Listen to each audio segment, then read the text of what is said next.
Hey there everyone, how are you all doing? I'm Leon and welcome to another video. I produce content every day focused around video production, making money online, tutorials and business. So if those are your interests, then be sure to subscribe with notifications turned on. So today I'm going to be showing you how to use the color grading features in OBS. This tutorial should be realistically helpful, particularly to people recording with their webcams. So without any further hesitation, allow me to jump right into the tutorial. Okay everybody, so I've loaded up OBS as you can see, and first thing you want to do is come over to the sources panel and basically choose whatever source you want to add color grading.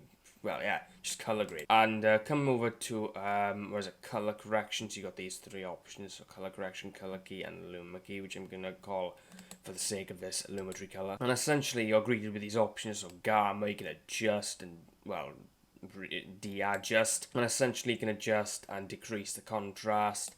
And you can adjust the brightness, so you can choose how bright you want it. Saturation to change, like, so hue shift as well. You can change the color of how certain things look. So that's looking pretty cool right there.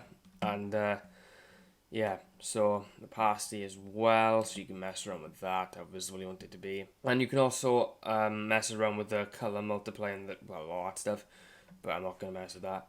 And there's other options, so you have there's a color key as well, so let's mess around with that. Key color type, although I wouldn't really say this matters, so I'm going to remove it. And you got luma key, so let's see what that does. So luma max, I guess it just makes it a lot more unseeable. Yeah, so although it does make it a little bit cooler, but yeah, essentially those are the color grading features. And that's it. Alright everybody, so that's it for how to use the color grading features in OBS. If this video was of value to you, then be sure to subscribe with notifications turned on for more content. Give the video a thumbs up and share it to help it rank in search results and help the channel grow. And if you have any questions or feedback for me, then please do not hesitate to leave them down below, or leave me a message at leonofficial_17. Thank you all for watching, and I'll see you in another video. Take care everybody.